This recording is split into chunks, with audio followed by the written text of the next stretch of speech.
والسلام على سيد المرسلين وعلى آله وصحبه كلهم أجمعين. اللهم صل على محمد النبي عدد من صلى عليه من خلقك. اللهم صل على محمد النبي كما ينبغي لنا أن نصلي عليه. اللهم صل على محمد النبي كما أمرتنا أن نصلي عليه وعلى آله وصحبه وسلم. أما بعد، فأعوذ بالله من الشيطان الرجيم. بسم الله الرحمن الرحيم.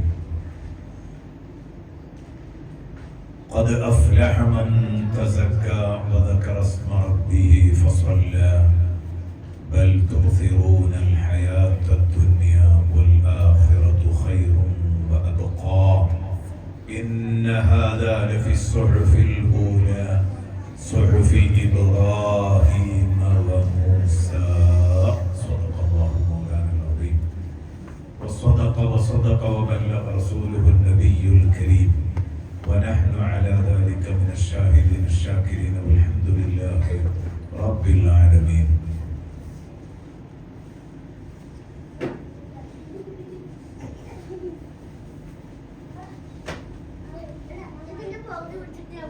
സർവാധരണീയരായ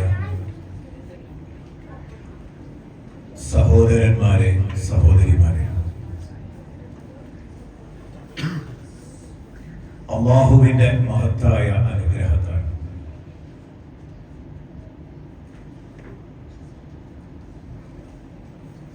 വളരെ പ്രധാനപ്പെട്ട ഒരു സദസ്സിലാണ് നാം ഒത്തുകൂടിയിരിക്കുന്നത്.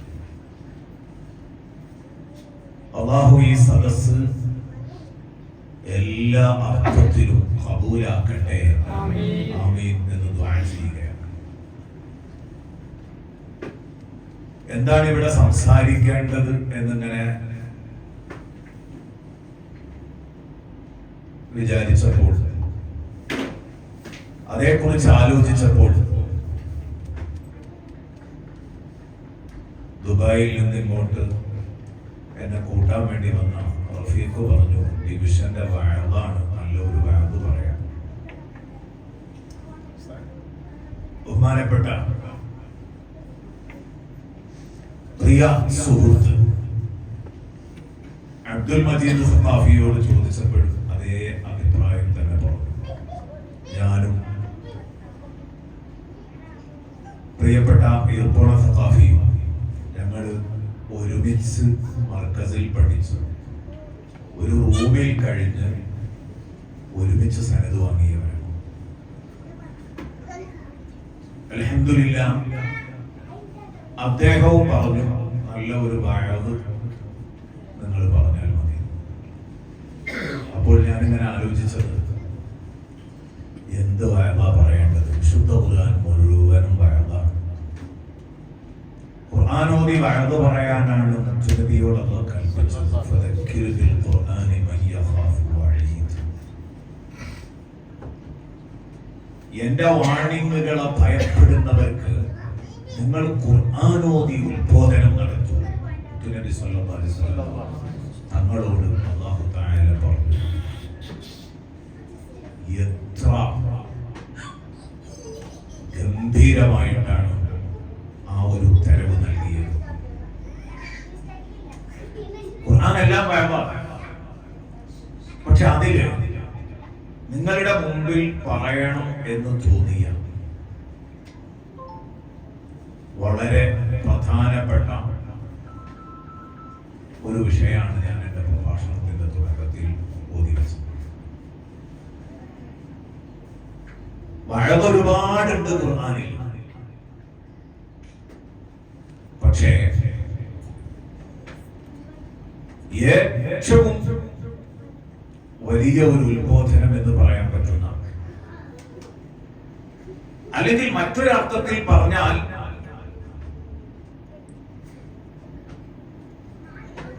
1,24,000 നബിമാരും അവരുടെ ഉമ്മത്തിനോട് പറഞ്ഞ വഅദ് അല്ലെങ്കിൽ അവരുടെ ജീവിതത്തിലൂടെ അവർ കാണിച്ചു കൊടുത്ത വഴവ്, അതാണ് ഈ സദസ്സിന് മുമ്പിൽ ഇന്ന് പറയാൻ പോകുന്നത്. അത് ഗംഭീരമായിരിക്കും അതിന്റെ ആശയങ്ങൾ എന്ന് നിങ്ങൾക്ക് ഈ ആമുഖത്തോടുകൂടെ മനസ്സിലാക്കി. ഞാൻ ഓതി വെച്ച ആയത്തുകളുടെ നേരെ അർത്ഥം എന്ന് പറയാം, എന്നിട്ട് വിശദീകരണത്തിലേക്ക് വരാം. ഖദ് അഫ്ലഹ മൻ തസക്ക, തീർച്ചയായും ഹൃദയ വിശുദ്ധി നേടിയവൻ വിജയിച്ചു. നമ്മുടെ ലക്ഷ്യം എന്താണ്? ജീവിത ലക്ഷ്യം എന്താണ്? വിജയിക്കുക എന്നുള്ളതാണ്. വിജയിക്കുക എന്ന് പറഞ്ഞാൽ ദുനിയാവിലും ആഖിറത്തിലും ജയിക്കുക, ഇഹത്തിലും പരത്തിലും വിജയിക്കുക. ഇതുകൊണ്ടാണ് കിതാബുകളുടെ ഒക്കെ ആമുഖത്തിൽ ഏതൊരു ഇൽമ ചർച്ച ചെയ്യുമ്പോഴും ആ ഇൽമിന്റെ ഗായത്ത് ചർച്ച ചെയ്യുന്ന സമയത്ത് അതിന്റെ ലക്ഷ്യം, ആ ഒരു വിജ്ഞാന ശാഖ ക്രോഡീകരിച്ചതിന്റെ, അത് പഠിപ്പിക്കാൻ ഉദ്ദേശിച്ചതിന്റെ ലക്ഷ്യം എന്താണ് എന്ന് ചർച്ച ചെയ്യുമ്പോൾ എല്ലാ കിതാബുകളിലും കാണും, എല്ലാ ഇൽമിന്റെയും ഗായത്ത് ഒന്നാണ് സഅദത്തുൽ ദാറൈൻ. സഅദത്തുൽ ദാറൈൻ, ഇരുലോക വിജയം എന്നാണ് എല്ലാ ഇൽമിന്റെയും ആയത്ത് എഴുതിയിട്ടുണ്ട്. അത് തഫ്സീർ ആവട്ടെ, ഹദീസ് ആവട്ടെ, ഫിഖ്ഹ് ആവട്ടെ, തസവ്വുഫ് ആവട്ടെ, നഹ്വ് സർഫ് പോലും ആകട്ടെ, എല്ലാം സഅദത്തുൽ ദാറൈൻ, ഇരുലോക വിജയം. കാരണം അതാണ് അതിലൂടെ ആത്യന്തികമായി ലക്ഷ്യമിടുന്നത് എന്നാണ്. അപ്പോൾ ഈ ഒരു വിജയം, ഖദ് അഫ്ലഹ മൻ തസക്ക വദകറ ഇസ്മ റബ്ബിഹി ഫസല്ല ബൽ തുസിറൂനൽ ഹയാത്തദ് ദുനിയ. അല്ലാഹു പറഞ്ഞു, ഈ വിജയം ആർക്കാണ് സുനിശ്ചിതമാകുന്നത്? മൻ തസക്ക, ഹൃദയ വിശുദ്ധി നേടിയവൻ ജയിച്ചു. പറയാനൊന്നുമില്ല, അവൻ ജയിച്ചു എന്ന് ഉറപ്പ്. പക്ഷേ ഖൽബ് നന്നാവണം. മൻ തസക്ക. രണ്ടാമത്തെ ഭാഗം പറഞ്ഞത് വദകറ ഇസ്മ റബ്ബിഹി, അവന്റെ രക്ഷിതാവിനെ അടയാളപ്പെടുത്തുന്ന വാക്കുകൾ മാത്രം പറഞ്ഞവനാവുക. വദകറ ഇസ്മ റബ്ബിഹി ഫസല്ല, വദകറ ഇസ്മ റബ്ബിഹി രണ്ടാമത്തെ. അപ്പോൾ എന്താണ് അതിന്റെ ഉദ്ദേശ്യം? അള്ളാഹുവിന്റെ നാമം പറയുക, അള്ളാഹുവിനെ അടയാളപ്പെടുത്തുന്ന ശബ്ദം പറയുക എന്ന് പറഞ്ഞാൽ അതുകൊണ്ട് ഉദ്ദേശിക്കുന്നത് ഹൈറായ കാര്യങ്ങൾ മാത്രം പറയുക. മറ്റൊരു ഭാഷയിൽ വേണമെങ്കിൽ നമുക്കതിനെ ഭാഷാന്തരം നടത്താം. എന്താണത്? അതിന്റെ ആശയം മറ്റൊരു തലത്തിൽ വേണമെങ്കിൽ മാറ്റി പറയാം. പടച്ചോട്ടുള്ള സംസാരം മാത്രം സംസാരിക്കാം.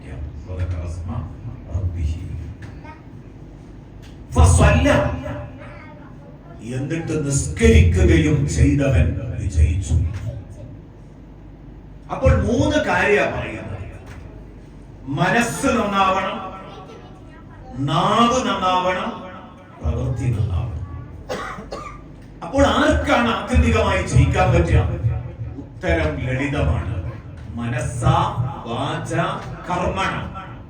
ആരാണ് ഉന്നത വിജയം നേടുന്നത്? അവർക്ക് മാത്രമാണ് രക്ഷപ്പെടാൻ സാധിക്കുക.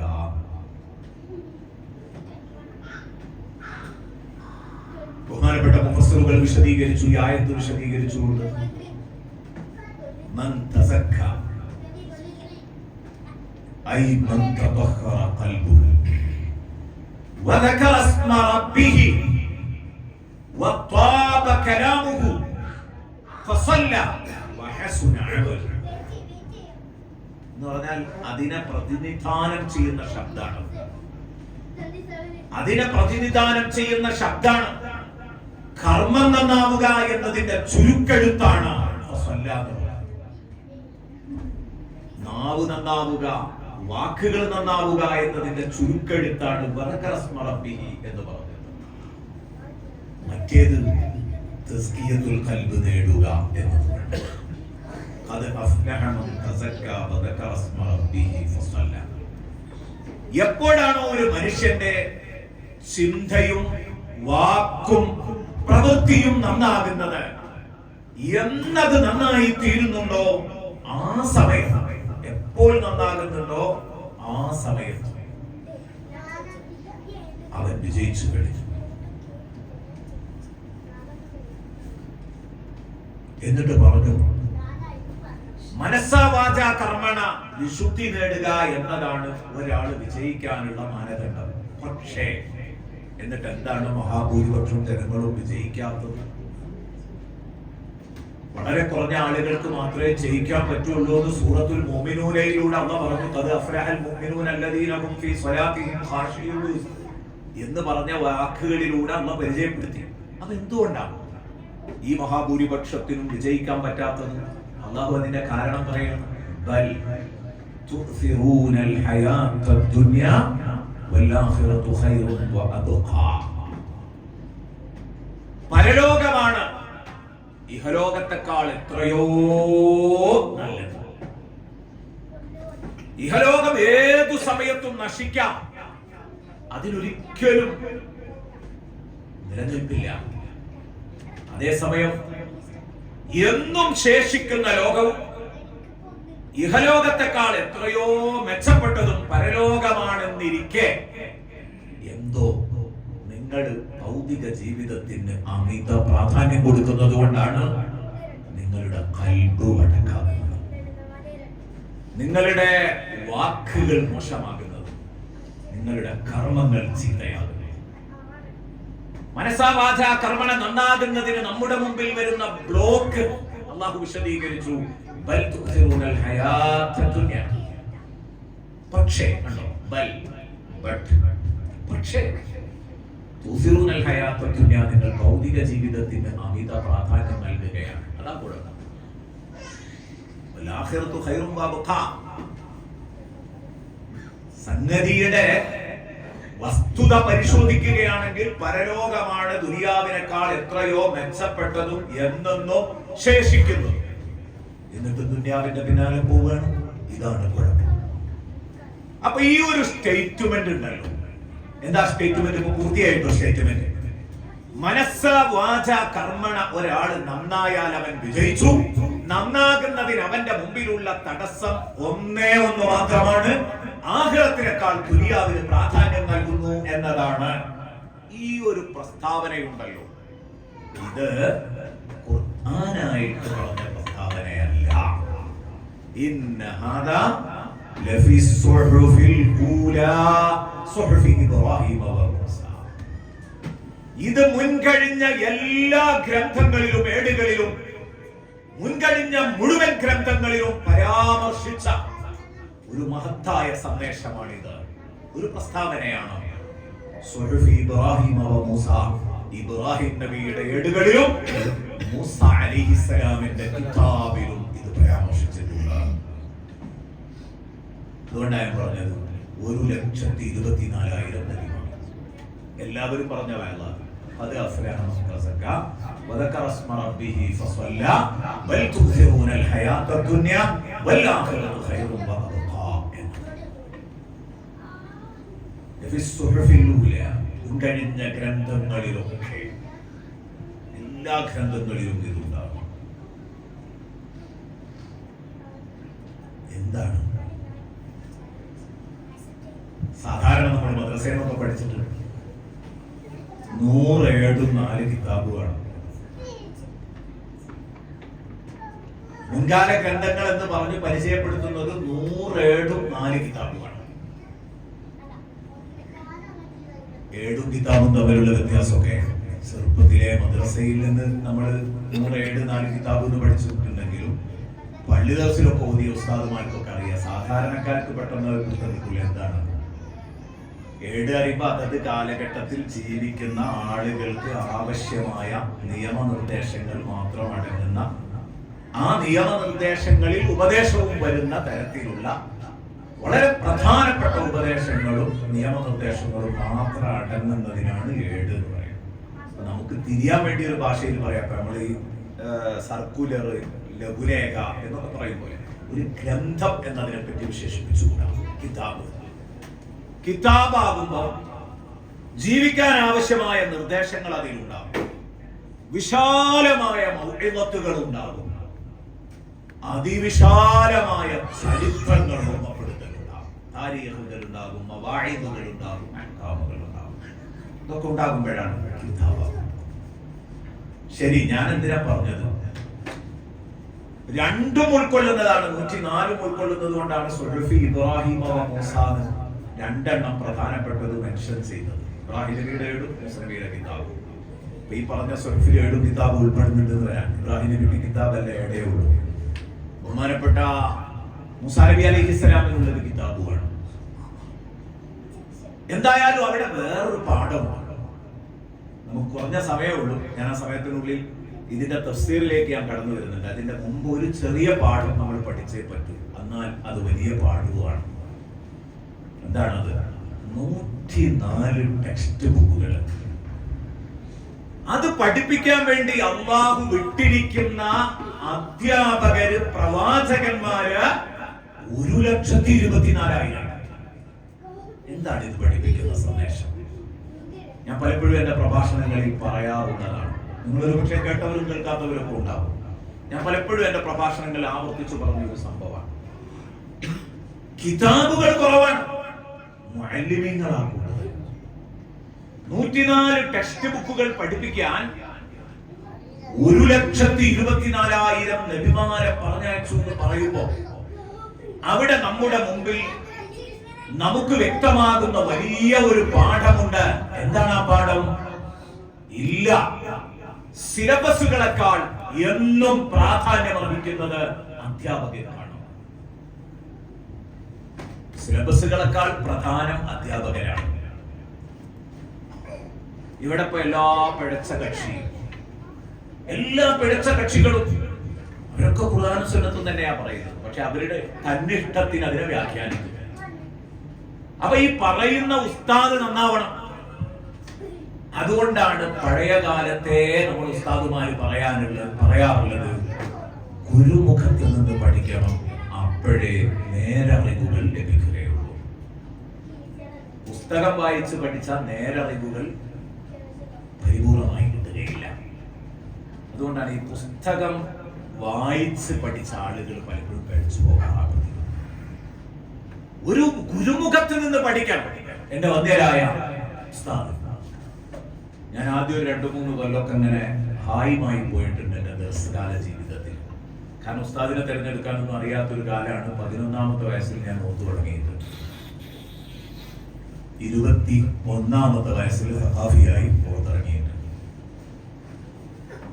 അപ്പൊ ഞാൻ പറഞ്ഞു വരുന്നത്, അന്ന് 2-3 കൊല്ലം അങ്ങനെ കറങ്ങി നടന്നൊരു കാലവും അത് കഴിഞ്ഞിട്ടാണ് പിന്നെ എന്റെ ഉസ്താദ് എനിക്ക് എന്റെ ജീവിതത്തില് ഒരു വടക്കും തെക്കും തിരിഞ്ഞത് വന്ധ്യരായ ഉസ്താദ് അവരുടെ അടുത്ത്. പറയുമ്പോ ഇന്നും അതൊരു വിങ്ങലാണ്.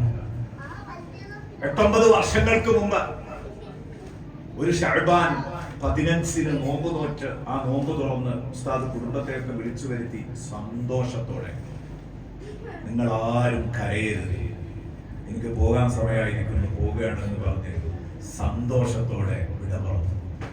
ഞാനിപ്പോഴും ഈ ബറാഅത്ത് രാവിനോടനുബന്ധിച്ച് ഉസ്താദിന്റെ ആണ്ട് കഴിഞ്ഞിട്ടാണ് ഇങ്ങോട്ട് വരുന്നത്. വന്ധ്യരായ ഉസ്താദ് അവരുകള് പഴയ കാലത്തൊക്കെ ദർസിലേക്ക്, ഇടക്കാലത്ത് മറ്റേതെങ്കിലും ദർസിൽ നിന്ന് കുട്ടികൾ കടന്നു വരികയാണെങ്കിൽ, മോനെ നീ എന്തൊക്കെയാ കിതാബ് ഓതിയത്? മോനെ നല്ല മുലരെന്ന് വിളിക്കാം, ചെറിയ കുട്ടിയെ. അത് അവരുടെ ശൈലിയാണ്. ഓക്കെ ഉസ്താദ്, അവരുടെ ദർജ ഉയർത്തി. ഉസ്താദ് അവരുകൾ അങ്ങനെയായിരുന്നു. മീസാൻ ഓതുന്ന ഒരു കുട്ടിയെയും നിങ്ങൾ വിളിച്ചിരുന്നത് അഹ്സനിമാര് പറഞ്ഞത് കേട്ടിട്ടുണ്ട്. അങ്ങനെ വളരെ ബഹുമാനായിരുന്നു ഉസ്താദും അങ്ങനെ തന്നെയാണ് വിളിക്കാറ്. ചിലപ്പോ കുറെയൊക്കെ കഴിഞ്ഞതിന്റെ ശേഷമൊക്കെ പേര് വിളിക്കുകയും ശാസനകളും കാര്യങ്ങളും ഒക്കെ ചിലപ്പോൾ ഉണ്ടാകും. ശാന്തത്തിലൊക്കെ വളരെ ആ ഒരു രൂപത്തിലാണ് സംസാരിക്കാറ്. നിങ്ങൾ ഏതൊക്കെ കിതാബ് ഓതിയത്? കുട്ടി ഇങ്ങനെ കിതാബ് ഓതിയത് ഇങ്ങനെ പറയും. അപ്പൊ ചില കിതാബുകളുടെ പേര് പറയുന്ന ഉസ്താദ് പറയുന്ന നിൽക്കട്ടെ, ആ കിതാബ് ഞാൻ ഓതിയിട്ടില്ല. ഉസ്താദ് ഓതാത്ത കിതാബ് കുട്ടി ഓതിയിരുന്നു. എന്തിനാതൊക്കെ പറയണ അറിയോ? ഈ കിതാബ് തികച്ചു ഓതിയ കുട്ടിക്ക് ഒരു 2 വരി വലത്തുനിന്ന് ഇടത്തോട്ടുള്ളത് വായിച്ചാൽ അതിന്റെ ഉദ്ദേശം എന്താന്ന് പറയാൻ കഴിയൂല.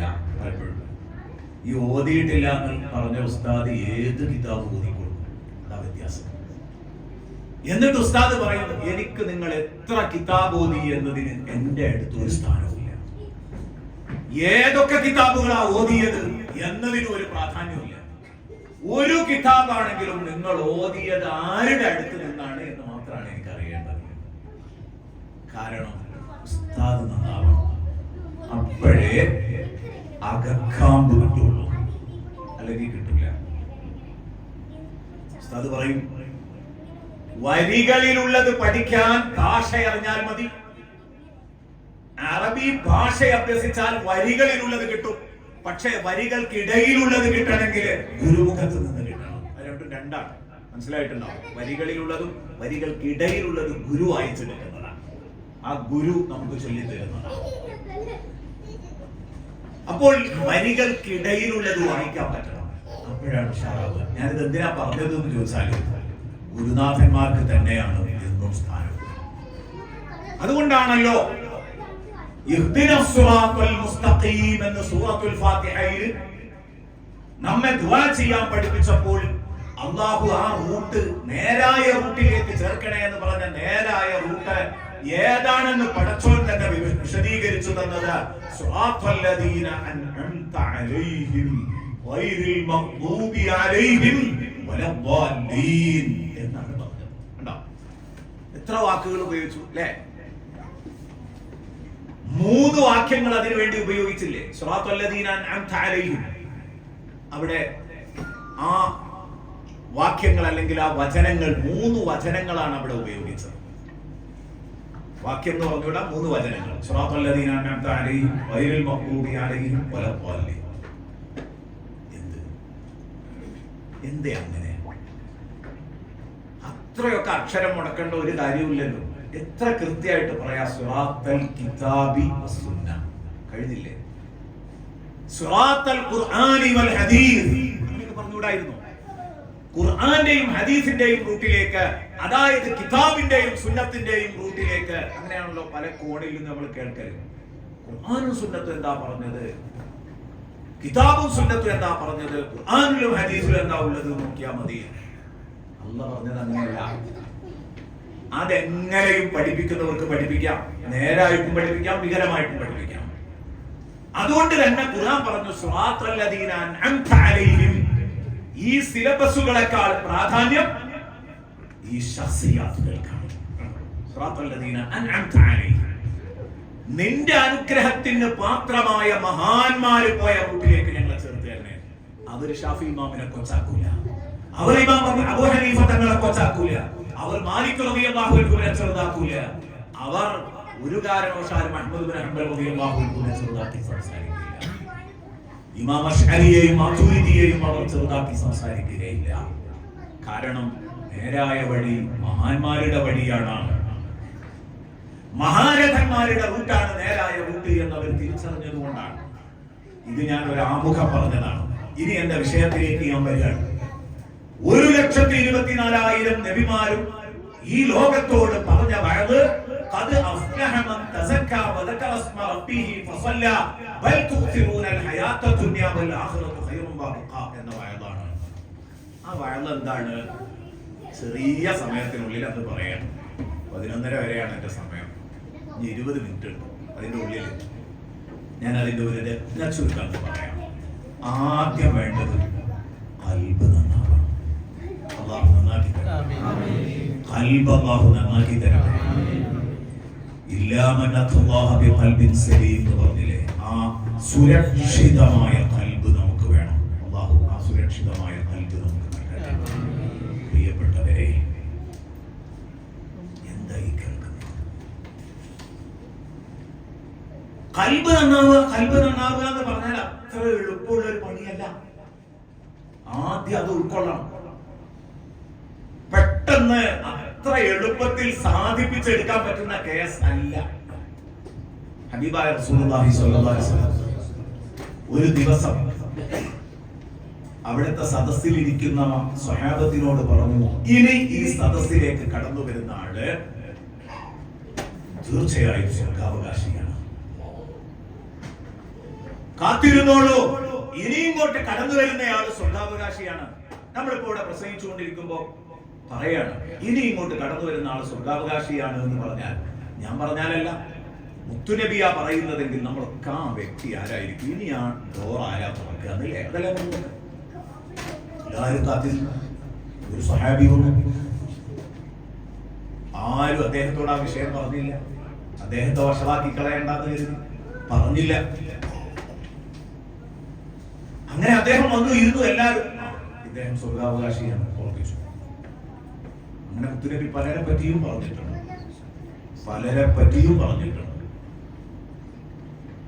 ഒരേ ശ്വാസത്തിൽ മുത്തുനബി 10 പേര് സ്വർഗത്തിലാണെന്ന് പറഞ്ഞ അഷ്റഫുൽ മുബശ്ശരീങ്ങൾ ഉറക്കുന്നു. ഏതായാലും ഇത് നോട്ട് ചെയ്തു ഒരു സഹാബി ഈ സഹാബിയെ പിന്തുടരുകയാണ്. ഞാൻ ആ വലിയ സംഭവം ചെറുതാക്കി പറയാം. പിന്തുടർന്നു. ദിവസങ്ങളോളം അദ്ദേഹത്തിന്റെ വീട്ടിൽ പോയി ഒരു അതിഥിയായി കൂടി. കാരണം ഇദ്ദേഹത്തിന്റെ മനസ്സിലുള്ള എന്താ, ഇദ്ദേഹം ഞങ്ങളൊന്നും ചെയ്യാത്ത എന്തോ ഒരു മൂല്യം ഇദ്ദേഹത്തിന്റെ ജീവിതത്തിലുണ്ട്, എന്തോ ഒരു ഗുണമുണ്ട്, അത് കണ്ടെത്തണം. വാല്യബിളായ എന്തോ ഒരു അമലുണ്ട്, അത് കണ്ടെത്തണം.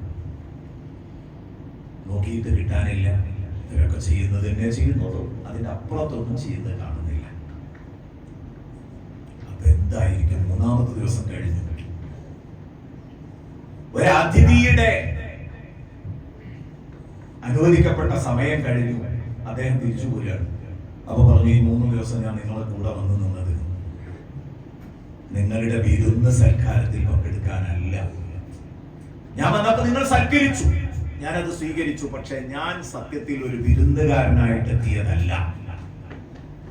നിങ്ങൾ അല്ലാഹുവിന്റെ റസൂൽ സല്ലല്ലാഹു അലൈഹി വസല്ലം നിങ്ങൾ സദസ്സിലേക്ക് കയറി വരുമ്പോൾ അത് ഒരു ദിവസമല്ല പറഞ്ഞല്ലോ, കണ്ടിന്യൂ ആയിട്ട് റസൂൽ 3 ദിവസം പറഞ്ഞിട്ടുണ്ട്. ഞാൻ പറയാൻ വിട്ടതാ. ഒരു ദിവസം പറഞ്ഞു, പിറ്റേന്നും പറഞ്ഞു, 3 ദിവസവും കാര്യം വന്നത് ഈ സ്വഹാബിയായിരുന്നു. അങ്ങനെയും കൂടെ ഒരു കാര്യമുണ്ട്. അദ്ദേഹത്തോട് ചോദിച്ചു, ഞാൻ നിങ്ങളെ പറ്റി മുത്തുനബി ഇങ്ങനെ പറഞ്ഞിരുന്നു. അപ്പോഴേക്ക് ഈ മനുഷ്യന്റെ ഈ സ്വഹാബിയുടെ റളിയല്ലാഹു അൻഹു കണ്ണ് നിറയുകയാണ്. അങ്ങനെ പറഞ്ഞോ എന്നെ പറ്റി മുത്തുനബി? അത് സന്തോഷിക്കാൻ വകയുള്ള ഒരു കാര്യമാണ്. അതേ പറഞ്ഞു. അപ്പൊ നിങ്ങൾ എന്താണ് ഞങ്ങളൊന്നും ചെയ്യാത്ത ഒരു അമല് ചെയ്യുന്നത് എന്ന് നോക്കാൻ വേണ്ടി വന്നതാണ്. ഒന്നും കാണാൻ പറ്റിയില്ല, ഞാൻ മടങ്ങി പോവാണ്. അപ്പൊ നിങ്ങളോട് തുറന്നങ്ങ് ചോദിക്കുകയാണോ, ഓപ്പണായി നിങ്ങളോട് ചോദിക്കുകയാണ്, ഞങ്ങളൊന്നും ചെയ്യാത്ത ഒരു അമൽ എന്താണ് നിങ്ങൾക്കുള്ളത്? ഇയാൾ പറഞ്ഞു, എനിക്കൊന്നും അറിയില്ല, നിങ്ങൾ ഈ കണ്ടതൊക്കെ തന്നെ ഞാൻ ചെയ്യുന്നുള്ള എന്റെ ദിനചര്യകൾ 3 ദിവസം നിങ്ങൾ അനുഭവിച്ചില്ലേ, അതന്നെ ഉള്ളൂ എന്റെ അടുത്ത്. എന്നാലേ എന്തോ ഒന്ന് സാധാരണ മനുഷ്യർക്കില്ലാത്തത് നിങ്ങൾക്കുണ്ട്, അതെന്താണെന്ന് ആലോചിച്ച് പറയുമെന്ന് ചോദിച്ചു. അദ്ദേഹം പറഞ്ഞു, പൊതുവെ മനുഷ്യർക്ക് അങ്ങോട്ടും ഇങ്ങോട്ടൊക്കെ ഒരു കണ്ടുകൂടായ്മയും കുനുഷ്ടും അതുപോലെ തന്നെ കുറുമ്പും കുശുമ്പും ഒക്കെയാണ്. ഞാനൊരു കാര്യം പറയട്ടെ, എന്റെ കൽബ് മുളച്ച് എനിക്ക് ഓർമ്മ വെച്ച നാട് മുതൽ എനിക്കൊരാളോടും പോര് തോന്നിയിട്ടില്ല, ഒരാളോടും എനിക്ക് തോന്നിയിട്ടില്ല. ഒരു മനുഷ്യനോട് വെറുപ്പെന്താ, കുറുമ്പെന്താ, കുശുമ്പെന്താ എന്ന് എനിക്കറിയൂല. എനിക്ക് അങ്ങനെ ഒരു അനുഭവമില്ല. ആരോടും വെറുപ്പില്ലാത്ത കൽബാണ് എന്റെ കൽബ്. അപ്പോൾ ഇദ്ദേഹം പറഞ്ഞു, ഇത് തന്നെയാണ് നിങ്ങളെ സ്വർഗത്തിൽ കണ്ടെത്തിയത്. ഇനിയൊന്നും ആലോചിക്കാനില്ല, കാരണം അത് മനുഷ്യൻ അത്ര എളുപ്പത്തിൽ സാധ്യമല്ല. അതുകൊണ്ടാണ് സ്വർഗത്തിലേക്ക് കടത്തിവിടുന്നതിന് മുമ്പ് സ്വർഗവാതിലിൽ മനുഷ്യരെയൊക്കെ തടഞ്ഞിടും. എല്ലാരും തടഞ്ഞു വെക്കുന്നു, സ്വർഗാവകാശികളെ തന്നെ. എന്നിട്ട് സ്വർഗത്തിലേക്ക് കടത്തി വിടുന്നതിന്റെ മുമ്പ് അള്ളാഹുവിന് ഒരു പണിയുണ്ട്. ഖുർആൻ പറയുന്നുണ്ട്,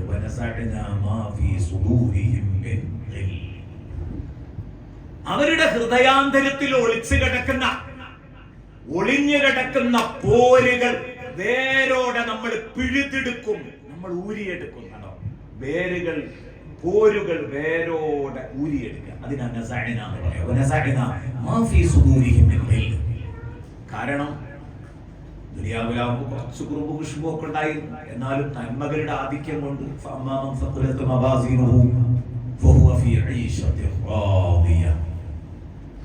അത് ഖുർആന്റെ നസ്സാണ്. എന്തായാലും സ്വർഗത്തിൽ പോകുമല്ലോ, നമ്മൾ കൂടുതലുണ്ടെങ്കിൽ സ്വർഗത്തിൽ പോകുമല്ലോ, ആ കാര്യത്തിൽ ഒരു സംശയവുമില്ല. അമല് കൂടുതലുണ്ടെങ്കിൽ ഒരു അനക്കമെങ്കിലും അമല് കൂടുതലുണ്ടെങ്കിൽ സ്വർഗത്തിൽ പോകും, അതിലൊരു തർക്കമായിരിക്കും വേണ്ട. അത് സമൃദ്ധമായി വലിയ വിശദീകരണങ്ങൾ പറയണം, ഇപ്പൊ ഞാൻ അതിലേക്കല്ല വരുന്നത്.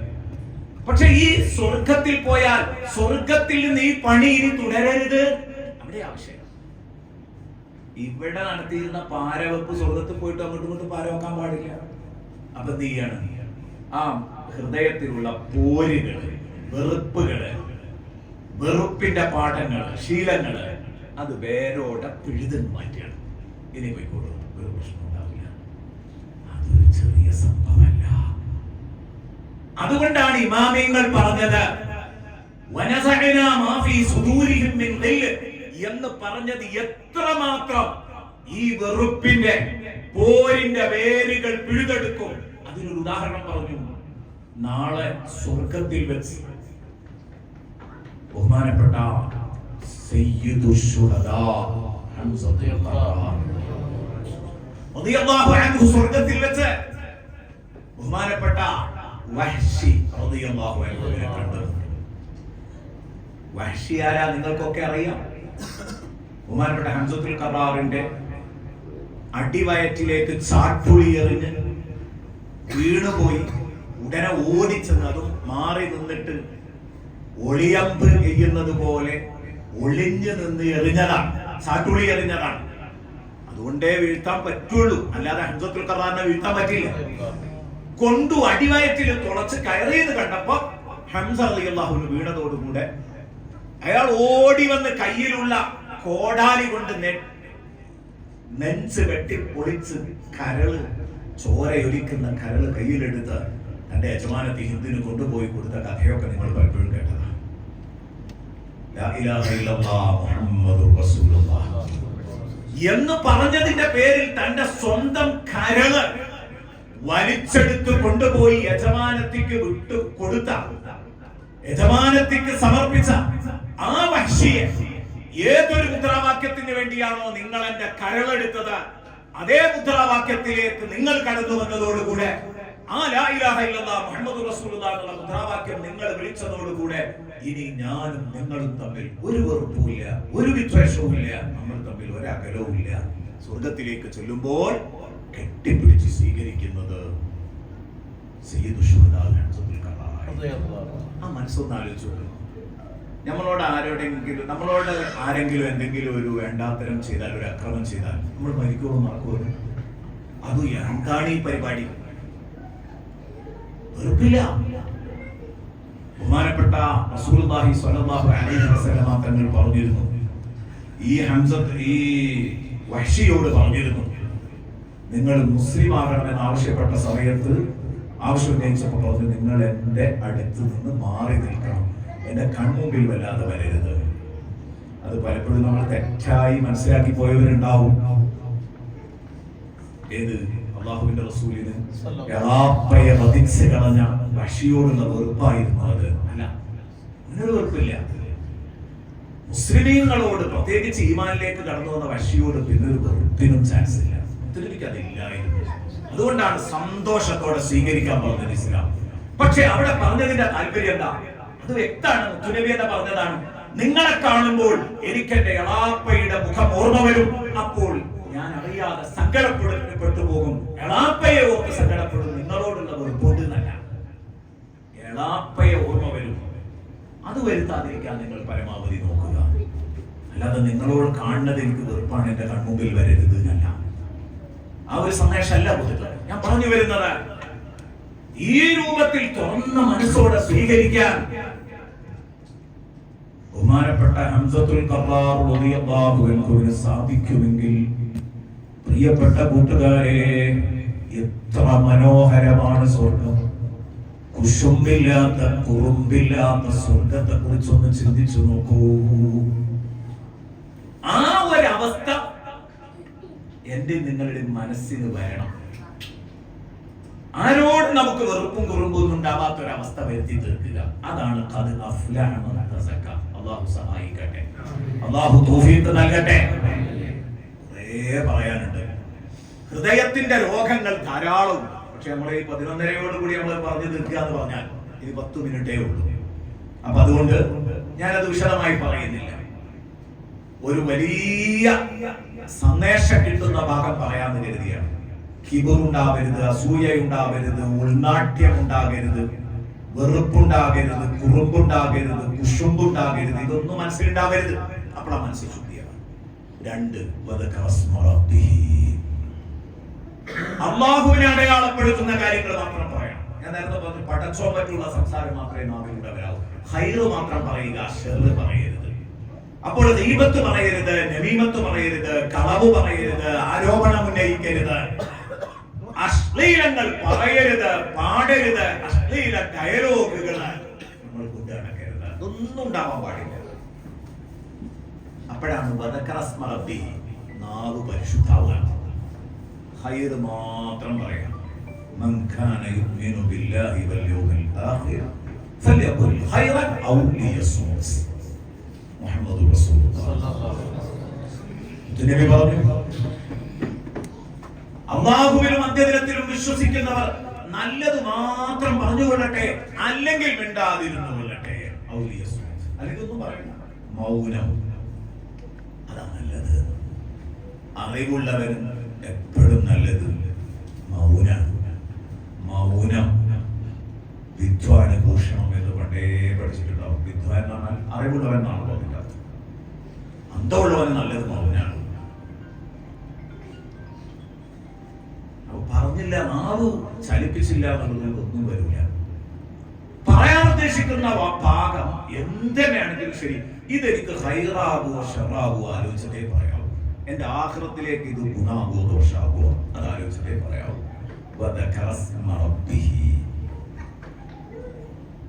അത് കഴിഞ്ഞതിന് ശേഷം വാക്ക് നന്നാക്കണം. ഞാൻ പറഞ്ഞ ആ ഭാഗങ്ങളൊക്കെ അതിൽ വരുന്നുണ്ടോ. കളവ് പറയരുത്, ദീപത്ത് പറയരുത്, നബീമത്ത് പറയരുത്, ഒക്കെ വരും. ചരിത്രങ്ങൾ കൂടുതൽ പറയാനൊന്നും സമയമില്ല. ഇമാം ഷാഫിഈ റളിയല്ലാഹു അൻഹു ഒരു ചെറിയ ശകലം പറയാം. ഷാഫി ഇമാം റളിയല്ലാഹു അൻഹു പറഞ്ഞ മനോഹരമായ ഒരു വാക്കുണ്ട്. അതിലേറെ വലിയൊരു വാക്ക് പറയാൻ കഴിയുമെന്ന് എനിക്ക് തോന്നുന്നില്ല. ഷാഫി ഇമാം പറഞ്ഞു, എന്നോട് നാളെ പരലോകത്ത് എന്നെ കുത്തനെ നിർത്തിയിട്ട് എന്റെ റബ്ബിന് പലതും ചോദ്യം ചെയ്യാനുണ്ടാകും. ഷാഫി ഇമാം പറയാണ്, വിനയം കൊണ്ട് പറഞ്ഞതാണ്. ഷാഫി ഇമാമിനോടൊന്നും ചോദിക്കാനൊന്നും ഉണ്ടായിട്ടല്ല, വിനയം കൊണ്ട് പറഞ്ഞതാണ്. എന്താണ്? നിങ്ങളെ നിസ്കാരത്തിൽ പോരായ്മയുണ്ട്, നോമ്പിൽ പോരായ്മയുണ്ട്, ഹജ്ജിൽ പോരായ്മയുണ്ട്, ഇങ്ങനെ പലതും എന്റെ റബ്ബിനോട് ചോദിക്കാൻ വകുപ്പുണ്ടായേക്കാം, ചോദിച്ചേക്കാം എന്റെ റബ്ബ്. പക്ഷെ ഒരു കാര്യത്തില് ഞാൻ സേഫാണ്, ഞാൻ സുരക്ഷിതനാണ്, എനിക്കൊരു ഭയവുമില്ല, ഞാൻ ആ വിഷയത്തിൽ ആമിനാണ്, നിർഭയനാണ്. ഇമാം ഷാഫിഈ റളിയല്ലാഹു അൻഹു പറയാണ്, എന്താണത്? അല്ലാഹു എന്നെ പരലോകത്ത് വിചാരണക്ക് നിർത്തുമ്പോൾ ഒരിക്കൽ പോലും പടച്ചോൻ എന്നോട് ചോദിക്കൂല, മുഹമ്മദ് ബിൻ ഇദ്രീസ് നിങ്ങൾ എന്തുകൊണ്ട് ആ മനുഷ്യനെ പറ്റി ദുഷിപ്പ് പറഞ്ഞു എന്ന് എന്റെ റബ്ബിനോട് ചോദിക്കൂല. കാരണം അറിഞ്ഞുകൊണ്ടൊരു പടപ്പിനെയും ഞാൻ ദൈവത്ത് പറഞ്ഞില്ല. ഇങ്ങനെ പറയാൻ ധൈര്യമുള്ളവരെ നമ്മളെ കൂട്ടത്തിൽ ഈ പ്രസംഗിക്കുന്ന എനിക്കോ എന്റെ ഓഡിയൻസ് ആയ നിങ്ങൾക്കോ സഹോദരന്മാരെ സഹോദരിമാരെ കഴിയോ? ആർക്കെങ്കിലും പറ്റുമോ? വ്യഭിചരിച്ചിട്ടില്ല എന്ന് പറയാൻ ധൈര്യമുള്ളവരുണ്ടാവും, മോഷ്ടിച്ചിട്ടില്ല എന്ന് പറയാൻ ധൈര്യമുള്ളവരുണ്ടാവും, കൊലപാതകം നടത്തിയിട്ടില്ലെന്നും പറയാൻ ധൈര്യമുള്ളവരുണ്ടാവും.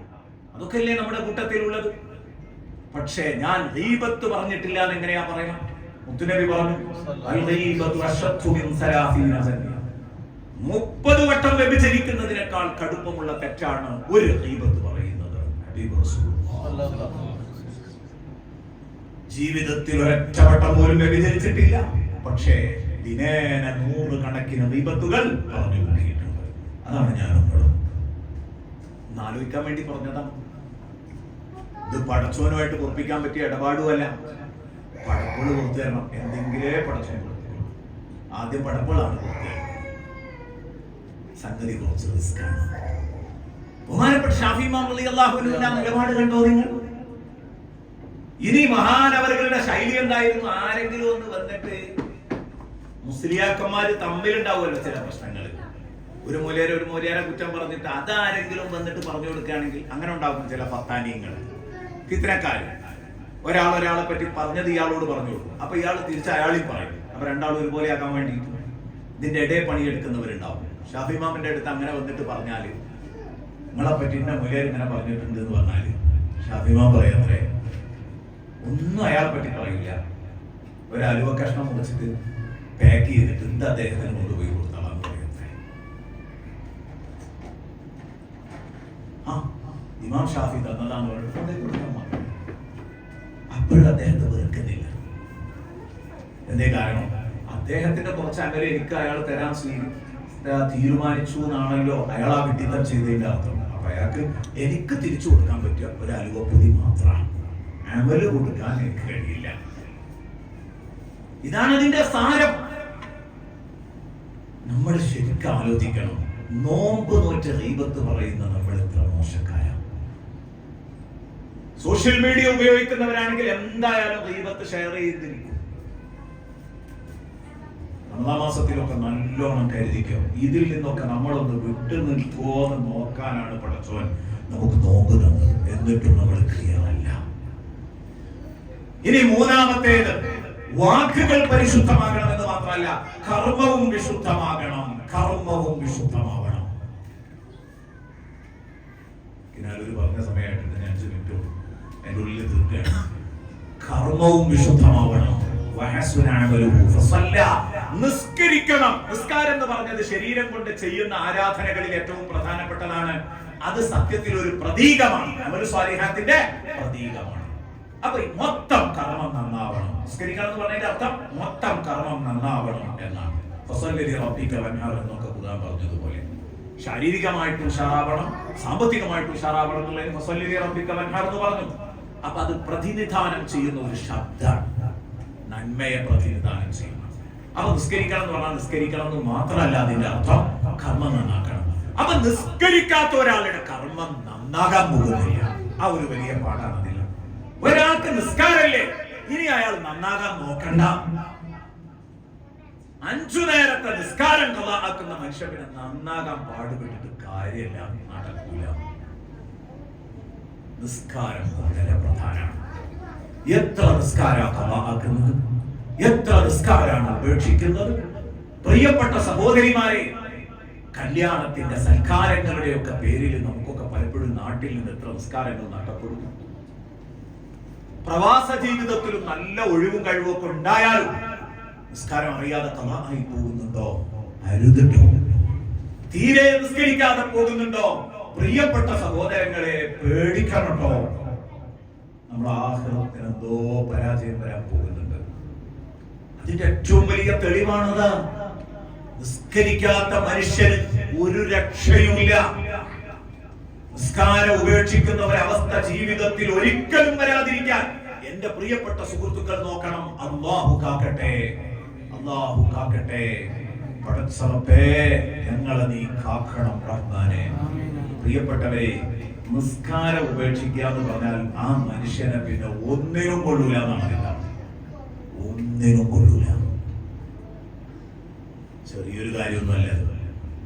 ഒരുപാട് പറയാനുണ്ട്, ഒരുപാട് പറയാനുണ്ട്. ബഹുമാനപ്പെട്ട ഇബ്രാഹിം നബി അലൈഹിസ്സലാം, ഇസ്മായിൽ നബി അലൈഹിസ്സലാം ഇവരൊക്കെ ഒരുമിച്ച് കഅബയുടെ പുനർനിർമ്മാണം കഴിഞ്ഞിട്ട് ദുആരക്കുമ്പോൾ എന്താണ് ബഹുമാനപ്പെട്ട ഇബ്രാഹിം നബി അലൈഹിസ്സലാം റബ്ബി ജഅൽനി മുഖീമസ്സലാത്തി വമിൻ ദുർരിയ്യതി, എന്നെയും എന്റെ മക്കളെയും നിസ്കാരം നിലനിർത്തുന്നവരാക്കണേ. അതാണ് എനിക്ക് ഇതിന് ഗിഫ്റ്റായിട്ട് നീ തരേണ്ടത്. കുടുംബം നിസ്കരിക്കുക എന്നുള്ളത് വളരെ വലുതാണ്, വളരെ വലുതാണ്. ഭാര്യയും മക്കളും ഭർത്താവും നിസ്കരിച്ചിരിക്കുക എന്ന് പറഞ്ഞാൽ, അമ്മയും ബാപ്പയും മക്കളും നിസ്കരിക്കുക എന്ന് പറഞ്ഞാൽ ഇതൊരു ചെറിയ സംഭവമൊന്നുമല്ല. നിങ്ങളെയൊക്കെ വീട്ടിൽ നിങ്ങളെ പെണ്ണുങ്ങൾക്ക് നിസ്കാരം കളാകുന്നുണ്ടോ? നിങ്ങളുടെ ആണുങ്ങൾക്ക് നിസ്കാരം നഷ്ടപ്പെട്ടു പോകുന്നുണ്ടോ? നിങ്ങളുടെ പ്രായപൂർത്തി എത്തിയ മക്കൾ നിസ്കാരത്തിനെ തൊട്ട് അലംഭാവം കാണിക്കുന്നുണ്ടോ? ഉറപ്പിച്ചോ. നമ്മൾ തീറ്റിപ്പോറ്റുന്നത് മനുഷ്യ മക്കളും ജീവിക്കുന്ന വീടാണെന്ന് കരുതരുത്. നമ്മൾ തീറ്റിപ്പോറ്റി കൊണ്ടുവരുന്നത് ഒരു പട്ടിക്കൂടാണ് എന്ന് ചിന്തിച്ചോ. ഇസ്മായിൽ നബി അലൈഹിസ്സലാമിന്റെ മഹത്വം അള്ളാഹു പറയുമ്പോൾ ഒരുപാട് പറഞ്ഞിട്ടില്ല. അള്ളാഹു തആല വളരെ പ്രധാനമായി പറഞ്ഞത് വകാന യഅ്മുറു അഹ്ലഹു ബിസ്സലാ, കുടുംബത്തോട് നിസ്കരിക്കാൻ പറയായിരുന്നു. ആകെ 2 വരിയിലാണ് ഇസ്മായിൽ നബിയുടെ മഹത്വം പറഞ്ഞത് സൂറത്തു മറിയമിൽ. വദ്കുർ ഫിൽ കിതാബി ഇസ്മാഈൽ എന്ന് പറഞ്ഞിട്ട് തുടങ്ങുന്ന അവിടെ പറഞ്ഞത് വകാന യഅ്മുറു അഹ്ലഹു ബിസ്സലാത്തി വസകാ, നിസ്കരിക്കാനും സകാത്ത് കൊടുക്കാനും ഒക്കെ കുടുംബത്തോട് പറയുമായിരുന്നു. അപ്പൊ നമ്മൾ സ്വയം നിസ്കരിച്ചാൽ പോരാ, നമ്മളെ ഭാര്യയും മക്കളും നിസ്കരിച്ചോ, ഭർത്താവും മക്കളും നിസ്കരിച്ചോ. ഒരു ശ്രദ്ധ സുഹൃത്തുക്കളെ, സഹോദരന്മാരെ, സഹോദരിമാരെ, പരസ്പരം അങ്ങോട്ടും ഇങ്ങോട്ടും ഒക്കെ വേണം. ഒന്ന് ജസ്റ്റ് ഒന്ന് ചോദിക്കാം, നിസ്കരിച്ചിട്ടുണ്ടെങ്കിൽ തന്നെ നിസ്കരിച്ചില്ലേ, സമയമായാൽ അള്ളാഹുവിന് ഒരു അന്വേഷണം നല്ലതാണ്. അതില്ലാതെ രക്ഷപ്പെടാൻ ഒരു പഴുതുമില്ല, നമുക്ക് രക്ഷപ്പെടാൻ ഒരു മാർഗവുമില്ല. ഇനി ഞാൻ പറയുന്നത്, ഇത് കർമ്മം മൊത്തം നന്നാക്കണം. അപ്പൊ നോമ്പ് വെക്കണം, ഖുർആൻ ഓതണം, അങ്ങനെ അങ്ങോട്ട് വന്നിട്ട് എന്തൊക്കെ സാലിഹായ കർമ്മങ്ങളുണ്ടോ അതൊക്കെ നിർവഹിച്ചോളണം തന്നെയാണ് ഇതിൽ പറയുന്നത്. അപ്പോൾ മനസ്സ വാച കർമ്മണ, ആരാണോ നന്നായത് അവര് രക്ഷപ്പെട്ടു എന്ന് വിശുദ്ധ ഖുർആൻ പറയുമ്പോൾ, എന്റെ പ്രിയപ്പെട്ട സുഹൃത്തുക്കളെ, സഹോദരന്മാരെ, സഹോദരിമാരെ, എനിക്ക് നിങ്ങളോട് അഭ്യർത്ഥിക്കാനുള്ളത്, ഇത് ഈ 3 കോളവും ഫില്ല് ചെയ്യാൻ ഞാനും മെനക്കെടണം. മനഃപൂർവ്വം ഈ 3 കോളവും ഫില്ല് ചെയ്യണം. മനസ്സ് നന്നാക്കണം, വാക്ക് നന്നാക്കണം, പ്രവൃത്തി നന്നാക്കണം. എങ്കിൽ മാത്രമേ നിങ്ങൾക്ക് രക്ഷപ്പെടാൻ പറ്റുള്ളൂ കേട്ടോ, അല്ലെങ്കിൽ സലാമത്താകാൻ പറ്റൂല. ഈ ഒരു വലിയ സന്ദേശമാണ് എനിക്ക് എന്റെ പ്രിയപ്പെട്ട കൂട്ടുകാരോട് ഈ സദസ്സിനെ അഭിസംബോധന ചെയ്തുകൊണ്ട് പറയാനുള്ളത്. വലിയ വയറല്ല, എന്നാൽ നീണ്ട വയറല്ല, പക്ഷെ പറഞ്ഞത് വലിയ വയറാണ്. എല്ലാ കർമ്മങ്ങളും നന്നാക്കിക്കൊള്ളു. അല്ലാഹു നമുക്ക് നല്ലത് ചെയ്യാൻ തൗഫീഖ് നൽകട്ടെ. നല്ലത് ചെയ്യാൻ പടച്ചറബ് നമുക്ക് തൗഫീഖ് നൽകട്ടെ. വഇന്നഹാ ലകബീറത്തുൻ ഇല്ലാ അലൽ ഖാശിഈൻ. ഒറ്റ വാക്കും കൂടെ പറഞ്ഞു നിർത്താം. നിസ്കാരം പടച്ചോനെ പേടിയില്ലാത്തവർക്ക് അതൊരു വലിയ ഭാരമായിരിക്കും. നോക്ക്, നിങ്ങൾ ഖുർആൻ പറഞ്ഞത് വഇന്നഹാ ലകബീറത്തുൻ. ഉസ്താദുമാർക്ക് അത് ഫുൾ ഉൾക്കൊള്ളാൻ പറ്റുള്ളൂ എന്നാണ് എനിക്ക് തോന്നുന്നത്. ഇന്ന എന്ന പ്രയോഗം, വഇന്നഹാ ലകബീറത്തുൻ എന്നിടത്ത ലാമിന്റെ പ്രയോഗം, അത് തന്നെ നാമവാക്യത്തിൽ ഇസ്മിയായ ജുംലയിൽ പറഞ്ഞതിന്റെ പ്രയോഗം, എല്ലാം കൂടെ അങ്ങോട്ട് കൂട്ടി വെക്കുമ്പോ എത്ര ശക്തിപ്പെടുത്തിക്കൊണ്ടാ അത് പറഞ്ഞത്.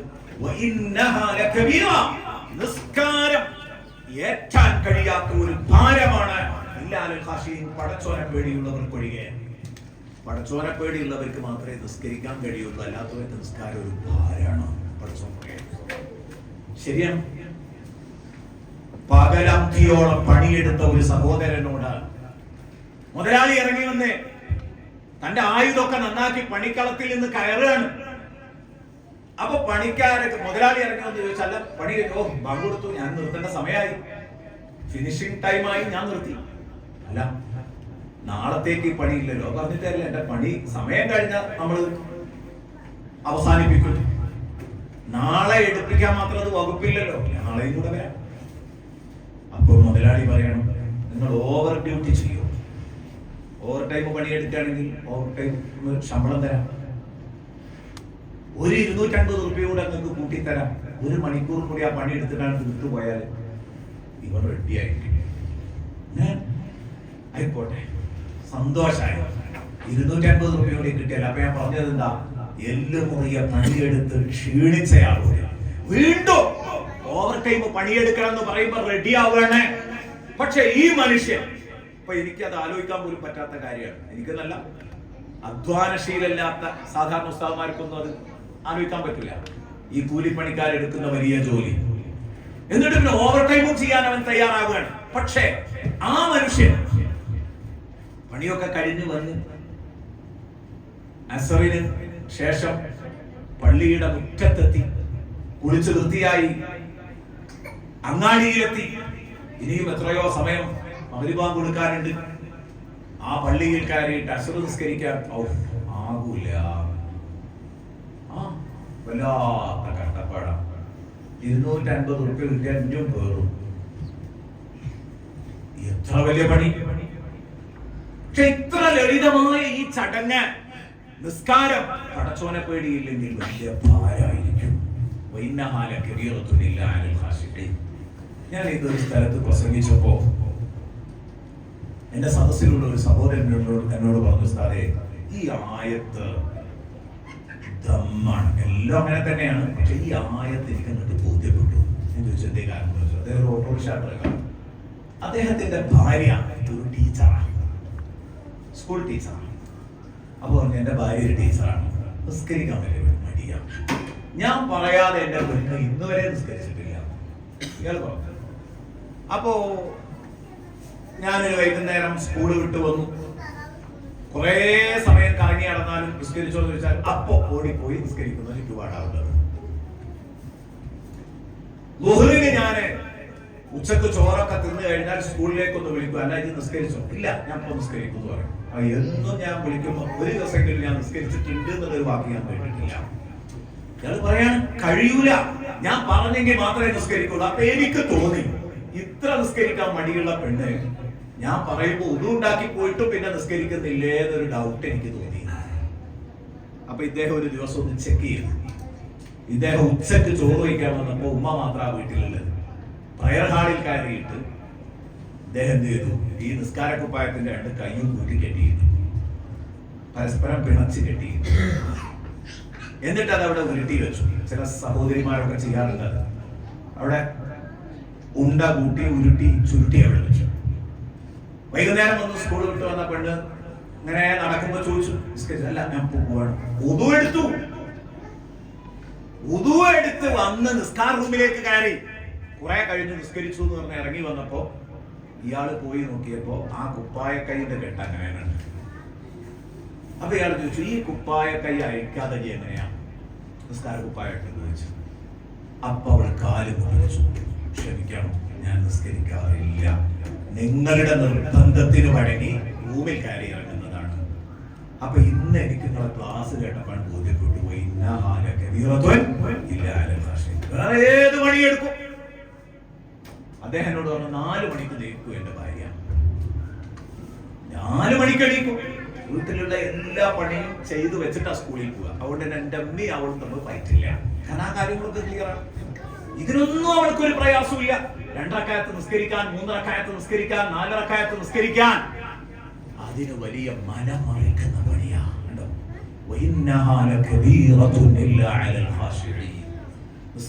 നിസ്കരിക്കുന്നത് തൗഫീഖില്ലാത്തവർക്ക് വലിയ ഭാരമായിരിക്കും. അല്ലാഹു നമ്മളെ നന്നാക്കി തരും. കൃത്യമായിട്ട് നേരം പിഴക്കാതെ നിസ്കരിക്കാൻ അല്ലാഹു തൗഫീഖ് നൽകട്ടെ. അല്ലാഹു തൗഫീഖ് നൽകട്ടെ. പടച്ചോനെ, പ്രത്യേകിച്ച് സയ്യിദുൽ അയ്യാമായ വെള്ളിയാഴ്ചകളിൽ ഞാൻ ആദ്യമായിട്ട് UAE വിസിറ്റിന് വന്നപ്പോൾ ഇത് വല്ലാതെ മതിപ്പ് തോന്നി പ്രവാസികളോട്. കാരണം നേരം വെളുക്കുന്നതിന് മുമ്പ് എണീക്കുന്നത്, തഹജ്ജുദ് നിസ്കരിക്കുന്നത്, സുബഹി നിസ്കരിക്കുന്നത്, പോകുന്നത്. ഞാൻ വിചാരിച്ചു മനുഷ്യന്മാർ നന്നാവാൻ ഇവിടെ കൊണ്ടുവന്നിട്ടാൽ മതി, അങ്ങനെ തോന്നിപ്പോയി എനിക്ക്. പക്ഷെ വെള്ളിയാഴ്ച ഉറക്കായിട്ട് പോയി. വെള്ളിയാഴ്ച സുബഹിക്ക് എണീക്കുന്നതല്ല കിടന്നു പറഞ്ഞ. അപ്പൊ എന്താ ഡ്യൂട്ടി ഉണ്ടോ? അന്ന് ഡ്യൂട്ടിയിലായിരുന്നു. ഡ്യൂട്ടി ഉണ്ടെങ്കിൽ മാത്രമേ എഴുന്നേൽക്കുക എന്നുള്ളതാണ്. നിസ്കരിക്കാതെ എന്റെ പ്രിയപ്പെട്ട കൂട്ടുകാരെ ഒരിക്കലും നമ്മൾ ഇരിക്കരുത്. നിസ്കാരം ഒഴിവാക്കുന്ന ഒരു ചുറ്റുപാട് ജീവിതത്തിൽ ഉണ്ടാവാനേ പാടില്ല. നന്നാവണം. അത് അഫ്ലഹമൻ തസക്കാ വദകറ ഇസ്മ റബ്ബിഹി ഫസല്ലാ ബൽ തുസിറൂനൽ ഹയാത്തദ് ദുനിയാ വൽ ആഖിറതു ഖൈറുൻ വഅബ്ഖാ. വിശദീകരിക്കുന്നില്ല, സമയമില്ലാത്തതുകൊണ്ട്. കാരണം ആഖിറമാണ് ഏറ്റവും ഗുണകരമായിട്ടുള്ളത്. ആഖിറവും ദുനിയാവും തമ്മിൽ 1/350 തമ്മിലുള്ള അന്തരമുണ്ടെന്ന് ബുഖാരി മുസ്ലിം ഒരുമിച്ച് റിപ്പോർട്ട് ചെയ്ത ഹദീസുകളിലുണ്ട്. ഞാൻ അതിലേക്കൊന്നും വരുന്നില്ല, സമയമില്ലാത്തത് കൊണ്ട് അവസാനിപ്പിക്കുന്നു. എനിക്ക് എന്റെ കൂട്ടുകാരോട് പറയാനുള്ളത്, ഈ 3 രംഗവും ഈ 3 കോളവും ഫില്ല് ചെയ്യാൻ. ഏത്? ഖൽബ് നന്നാക്കാൻ, നാവ് നന്നാക്കാൻ, നല്ലത് മാത്രം ചൊല്ലി പറഞ്ഞ് ഖുർആൻ ഓതി, ദിക്ർ ചൊല്ലി, ഇസ്തിഗ്ഫാർ ചൊല്ലി, നല്ലത് മാത്രം ചൊല്ലി പറഞ്ഞ് നാവ് നന്നാക്കാൻ. അതുപോലെ തന്നെ കർമ്മം നന്നാക്കാൻ, നിസ്കരിക്കാൻ, നോമ്പ് നോൽക്കാൻ, ഖുർആൻ ഓതാൻ, കർമ്മങ്ങൾ നന്നാക്കാൻ, സാലിഹായ കർമ്മങ്ങൾ ചെയ്യാൻ പരിശുദ്ധ റമദാനോളം ബാക്കിയുള്ള ഒരു കാലഘട്ടമില്ല. അപ്പൊ ഖദ് അഫ്ലഹ മൻ തസക്ക വദക്കറ സ്മ റബ്ബിഹി ഫസല്ല എന്ന് പറഞ്ഞതിന് പറ്റിയ വിളനിലമാണിത് റമദാൻ. ഇവിടെ നിങ്ങൾ അധ്വാനിക്കുകയാണെങ്കിൽ ഇൻഷാ അല്ലാഹ് നിങ്ങൾ ഞാൻ രക്ഷപ്പെടും. ഈ 3 ഭാഗവും നമുക്ക് ക്ലിയർ ചെയ്യാം. നിസ്കരിക്കാൻ എത്ര അവസരം, തറാവീഹ് എന്ന നീണ്ട നിസ്കാരം അവിടെ നൽകി, എന്നിട്ട് റമദാൻ കഴിഞ്ഞിട്ട് പിന്നെ ജീവിതത്തിൽ അങ്ങ് തുടരുക. ഫർളുകൾ കൃത്യമായി നിസ്കരിച്ച്, മുഅക്കദായ റവാത്തിബ് സുന്നത്തുകൾ നിസ്കരിച്ച്, വിത്ർ നിസ്കരിച്ച്, ദുഹാ നിസ്കരിച്ച് അങ്ങനെ തായ്മായി മുന്നോട്ടങ്ങ് പോയാൽ ഉറപ്പ് ഖദ് അഫ്ലഹ മൻ തസക്ക വദക്കറ സ്മ റബ്ബിഹി ഫസല്ല. എന്റെ പ്രിയപ്പെട്ട കൂട്ടുകാരെ, എപ്പോഴാന്നറിയില്ല നമ്മൾ ഒരു ദിവസം കണ്ണടക്കും. നമ്മൾ റജബിൽ നിരന്തരമായി പ്രാർത്ഥിച്ചു, അല്ലാഹുമ്മ ബാരിക് ലനാ ഫീ റജബിൻ വ ശഅബാൻ വബല്ലിഗ്നാ റമദാൻ. അല്ലാഹു നമ്മളെ റമദാനിലേക്ക് എത്തിച്ചു തന്നു. മസ്ഊദ് സഖാഫി, മർഹൂം മസ്ഊദ് സഖാഫി, എന്റെ പ്രിയപ്പെട്ട കൂട്ടുകാരൻ, എനിക്ക് സത്യം പറഞ്ഞാൽ ഞാൻ കൊണ്ടോട്ടി ഖുർആൻ ക്ലാസ് എടുത്തുകൊണ്ടിരിക്കുമ്പോഴാണ് മസ്ഊദ് സഖാഫിയുടെ മരണ വാർത്ത ചൂടാതെ അറിയുന്നത്. എന്റെ ചെവിയിൽ വന്ന് മന്ത്രിച്ച ആളോട് ഞാൻ ചോദിച്ചു, സത്യാണോ? പറഞ്ഞാ കുടുങ്ങോ? കാരണം എന്നെക്കാൾ 8 വയസ്സിന് ചെറുപ്പമാണ് മസ്ഊദ് സഖാഫി. എന്നെ ഇരുത്തി ചിന്തിപ്പിക്കേണ്ടതല്ലേ അദ്ദേഹത്തിന്റെ മരണം? നമ്മളെയൊക്കെ പലരെയും ഇരുത്തി ചിന്തിപ്പിക്കേണ്ടതാണ്. 41 വയസ്സേ മസ്ഊദ് സഖാഫിക്കുള്ളൂ. എനിക്ക് 49ആയി. ഞാൻ ശരിക്കും ആലോചിക്കണ്ടേ? ഇങ്ങോട്ട് കയറി പോരാൻ പേടിയാവാണ്. അല്ലാഹ് തിരിച്ചു നാട്ടിലേക്ക് എത്തൂല, ഇവിടെ നിന്നോ മരിച്ചു പോവോ എന്നുള്ള പേടി. ധൈര്യം അങ്ങ് നഷ്ടപ്പെട്ടു. ജീവിതത്തിന്റെ ധൈര്യം അങ്ങ് നഷ്ടപ്പെടുകയാണ്. മസ്ഊദ് സഖാഫി വളരെ വൈകിയ കുട്ടികൾ ഉണ്ടായത്. ഒരിക്കലും ഇങ്ങനെ ഇരുന്ന് സംസാരിക്കുമ്പോ പറഞ്ഞു, മക്കളായോ എന്ന് ചോദിച്ചു. ഉസ്താദെ തമാശയായിട്ട് പറഞ്ഞു, ഞാൻ കുറെ ദ്വാരം ഉസ്താദെ, ഇനി നിങ്ങളൊന്ന് ദ്വാരക്കോ, എനിക്ക് കുട്ടികളുണ്ടാവാന്ന് ചോദിച്ചത് ഓർത്തു പോകുകയാണ്. മസ്ഊദ് സഖാഫി കുട്ടികൾ ഉണ്ടായത് വളരെ വൈകിയാണ്. വലിയ കുട്ടിക്ക് 9 വയസ്സ് പ്രായമുള്ളൂ. അതിന്റെ താഴെയാണ് മറ്റേ 2 കുട്ടികളും, 3 കുട്ടികൾ.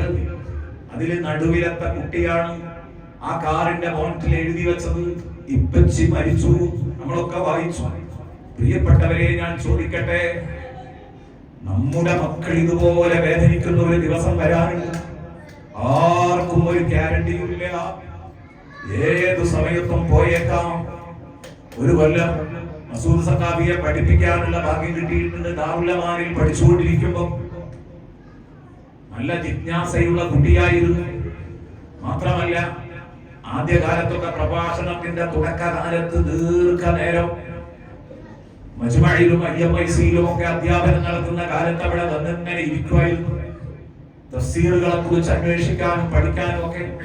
അങ്ങനെ വളർന്നു വലുതായി നല്ല പ്രഭാഷകനായി മാറി. നല്ല വണ്ണം കത്തി നിൽക്കുമ്പോഴാണ് അദ്ദേഹം വിട പറഞ്ഞത്. ഞാൻ പറയുന്നത് നമ്മളെ ഓരോരുത്തരെയും ആലോചിപ്പിക്കണം, ചിന്തിപ്പിക്കണം. അർഹമുർ-റഹീമായ റബ്ബേ, ഞങ്ങളെ മക്കളെ നീ യതീമാക്കരുത് റഹ്മാനേ.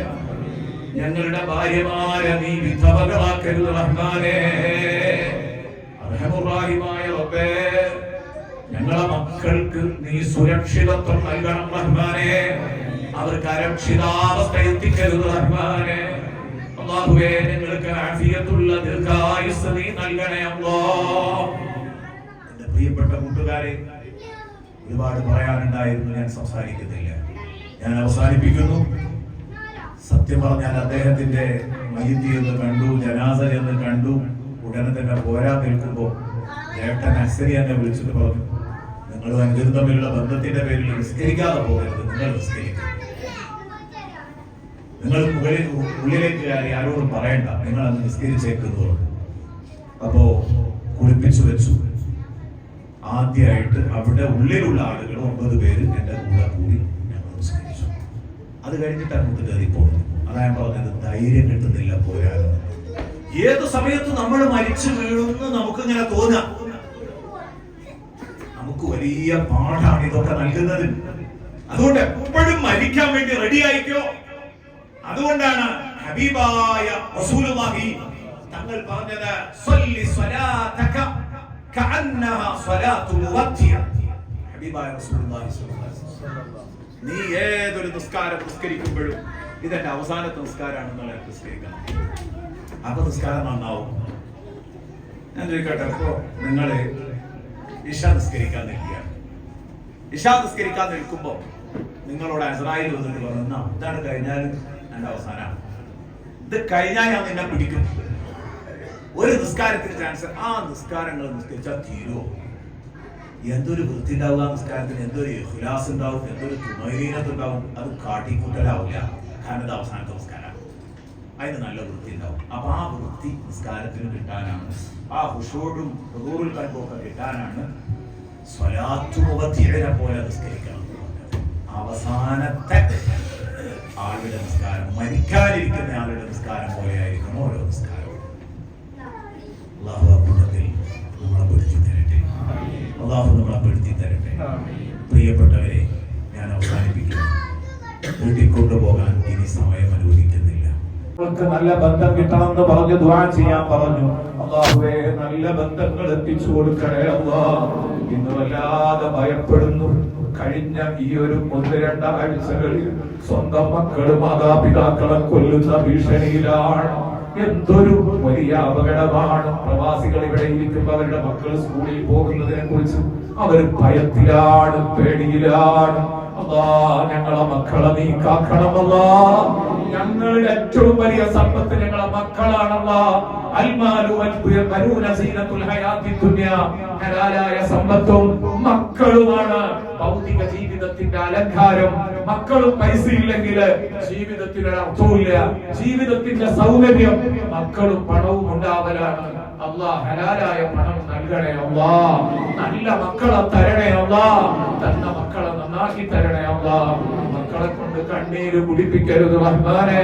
മക്കളെ കൊണ്ട് കണ്ണീര് കുടിപ്പിക്കരുത് റഹ്മാനെ. യാ അല്ലാഹ്, ഞങ്ങളെ ഖൽബ് നീ ശുദ്ധിയാക്കി തരണേ അല്ലാഹ്.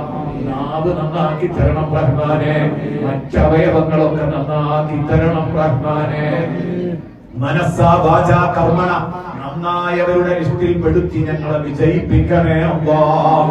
ഞങ്ങളെ വിജയിപ്പിച്ചു തരണേ അല്ലാഹ്. ഞങ്ങളെ വിജയിപ്പിച്ചു തരണേ അല്ലാഹ്. യാ അല്ലാഹ്, ഞങ്ങൾക്ക് വേണ്ടതെല്ലാം നീ നൽകണേ അല്ലാഹ്. നിന്റെ റഹ്മത്തിന്റെ വാതിൽ ഞങ്ങൾക്ക് തുറന്നു തരണേ അല്ലാഹ്. ആമീൻ. നീ പറഞ്ഞ ആയത്ത് അതിങ്ങനെ എപ്പോൾ ഓതുമ്പോഴും അവിടെ അല്പസമയം നിർത്തി പറയാറുണ്ട്. ഉമ്മയും ഉപ്പയും കെട്ടിയോനും കെട്ടിയോടും കുട്ടികളും സ്വർഗത്തിലിരിക്കുമ്പോ മലായികത്ത് കയറി വന്നിട്ട് പറയത്രേ, സലാമുൻ അലൈക്കും ബിമാ സബർതും ഫനിഅമ ഉഖബത്താർ. ക്ഷമിച്ച് ജീവിച്ചതുകൊണ്ട്, അനാവശ്യങ്ങൾ കണ്ടില്ല, പറഞ്ഞില്ല, ചെയ്തില്ല, വേണ്ടാതെ വെച്ചു ഹറാമുകളൊക്കെ അങ്ങനെ ജീവിച്ചതുകൊണ്ട് നിങ്ങൾക്ക് സ്വർഗം കിട്ടി. നിങ്ങൾ ക്ഷമിച്ചു ജീവിച്ചതുകൊണ്ട് ഇന്ന് നിങ്ങൾക്ക് സമാധാനിക്കാൻ വകയുണ്ട്. ഇന്ന് നിങ്ങൾക്ക് സമാധാനമാണ്, ശാന്തിയാണ്. നിങ്ങൾക്ക് അവസാനം കിട്ടിയ ഈ സ്വർഗ വീട് എത്ര മനോഹരമാണെന്ന് ചോദിച്ച് നമ്മളെ കൂടുതൽ ഉത്സാഹിപ്പിക്കുകയാണ്, നമ്മളെ പ്രചോദിപ്പിക്കുകയാണ്. പ്രിയപ്പെട്ട കൂട്ടുകാരെ, മലക്കുകൾ വന്നുകൊണ്ട് ചെയ്യുന്നത് ആ ഒരു അഭിനന്ദനം പറയുന്നത് കേൾക്കാൻ, ആ ഒരു ആശീർവാദം കേൾക്കാൻ ആരാ കൊതിക്കാത്തത്? അതിൽ നമ്മളെ കുടുംബത്തിൽ ഒരൊറ്റ മെമ്പർ ഒഴിഞ്ഞു പോയാൽ സങ്കടമല്ലേ? അങ്ങനെ ഒഴിഞ്ഞു പോയാൽ പിന്നെ എങ്ങനെ സ്വർഗം നമ്മൾ എൻജോയ് ചെയ്യും? അതുകൊണ്ടാണ് റസൂലുള്ളാഹി പറഞ്ഞത്, അഥവാ ഉമ്മയോ ഉപ്പയോ ഭാര്യയോ മക്കളോ ആരെങ്കിലും നരകത്തിലായി പോയാൽ അങ്ങനെ ഒരു ഉമ്മാനെ പറ്റിയുള്ള ഓർമ്മ തന്നെ നിനക്ക് നശിപ്പിക്കും. കാരണം നിന്റെ എൻജോയ്മെന്റിന് തടസ്സമാകാതിരിക്കാൻ എന്ന് മുത്തുനബി പറയാണ്. യാ അല്ലാഹ്, ഞങ്ങളെ ബാപ്പമാരെ, ഉമ്മമാരെ, ഭാര്യമാരെ, മക്കളെ, ഭർത്താക്കന്മാരെ മറന്നു പോകുന്ന രൂപത്തിൽ അവരെ നരകത്തിലാക്കരുത് റഹ്മാനെ. എല്ലാവരെയും നീ സ്വർഗത്തിലാക്കി തരണേ അല്ലാഹ്. ഒരുമിച്ച് സ്വർഗത്തിൽ കയറാൻ നീ തൗഫീഖ് നൽകണേ അല്ലാഹ്. യാ അല്ലാഹ്, ഞങ്ങളെ നന്നാക്കി തരണം റഹ്മാനെ. പഠിച്ചവനെ, ഈ സംഭാവന ചോദിച്ചപ്പോൾ തന്ന കൂട്ടുകാർ അവരുടെ കുടുംബത്തിൽ, ആരോഗ്യത്തിൽ, സമ്പത്തിൽ, ജോലികളിൽ, ബിസിനസ്സുകളിലൊക്കെ നീ നിറഞ്ഞ ബറക്കത്ത് കൊടുക്കണേ അല്ലാഹ്. അവർക്ക് നീ കൂട്ടി കൂട്ടി കൊടുക്കണേ അല്ലാഹ്. ദുനിയാവും ആഖിറവും സലാമത്താക്കി കൊടുക്കണേ അല്ലാഹ്. എവിടെയും പരാജയപ്പെടുത്തല്ല അല്ലാഹ്, പരാജയപ്പെടുത്തല്ല അല്ലാഹ്. പഠിച്ചവനെ, പരിശുദ്ധ റമളാന്റെ പാതിരാത്രിയിൽ ഞങ്ങൾ നിന്നോട് ചോദിക്കുന്നു അല്ലാഹ്, അർഹമുർ റഹീമായ റബ്ബേ, ഞങ്ങളുടെ മനസ്സിലെ ഒരു ഭൂതി പറയുകയാണ്. അർഹതയില്ലെന്നറിയാം. എന്നാലും ചോദിക്കുകയാണ്, മരിക്കുന്നതിന്റെ മുമ്പ് ഒരു ദിവസം ഹബീബായ മുഹമ്മദ് റസൂലുള്ളാഹി തങ്ങളുടെ പൂമുഖം കണ്ട് ഞങ്ങളുടെ ഉള്ളൊന്ന് തെളിയണം. ഇമാം മാലിക് തങ്ങൾ പറഞ്ഞു, മരിക്കുന്ന നേരത്ത് ശിഷ്യൻ മുസന്ന റളിയല്ലാഹു അൻഹുവിനെ വിളിച്ചിട്ട്, യാ മുസന്ന മാ നിംതു ലൈലതൻ ഇല്ലാ വഖദ് റഅയ്തു ഫീഹാ റസൂലുള്ളാഹി സ്വല്ലല്ലാഹു അലൈഹി വസല്ലം. ഒരു രാത്രി പോലും ഞാൻ ഉറങ്ങിയിട്ട് മുത്തുനബിയെ സ്വപ്നം കാണാതെ ഉണർന്ന ഒരു അനുഭവം എനിക്കില്ല. ഏറ്റവും അവസാന നിമിഷാണത് പറഞ്ഞത്. സുബ്ഹാനല്ലാഹ്, ഞങ്ങൾ അത്രത്തോളൊന്നും നിന്നോട് ചോദിക്കുന്നില്ല. അല്ലാഹ്, മരിക്കുന്നതിന്റെ മുമ്പ് ഒരു മുബാറക്കായ രാത്രി ഞങ്ങൾക്ക് നൽകണേ അല്ലാഹ്. ഹബീബുമായി സന്ധിക്കുന്ന ഒരു രാവ് നൽകണേ അല്ലാഹ്. അവിടുത്തെ പൊരുത്തം ഞങ്ങൾക്ക് നൽകണേ അല്ലാഹ്. റബ്ബനാ ആതിനാ ഫിദ്ദുനിയാ ഹസന വഫിൽ ആഖിറതി ഹസനത വഖിനാ അദാബന്നാർ. സംഭാവന പറഞ്ഞവരും ഏറ്റെടുത്തവരും ഇല്ലാതെ എനിക്ക് എന്ത് ചെയ്യാൻ കഴിയുമെന്ന് കരുതി വേദനിക്കുന്നവരും ഒക്കെ സദസ്സിലുണ്ടാവും. അല്ലാഹ്, എല്ലാവർക്കും നീ ഏറ്റി കൊടുക്കണേ അല്ലാഹ്. കൊടുത്തതിലും കൊടുക്കാനുള്ളതിലും നിറഞ്ഞ ബർക്കത്ത് നൽകണേ അല്ലാഹ്. ആമീൻ ബിറഹ്മതിക യാ അർഹമർ റഹീമീൻ. വസല്ലല്ലാഹു തആല വസല്ലമ അലാ ഖൈരി സയ്യിദിനാ മുഹമ്മദ്.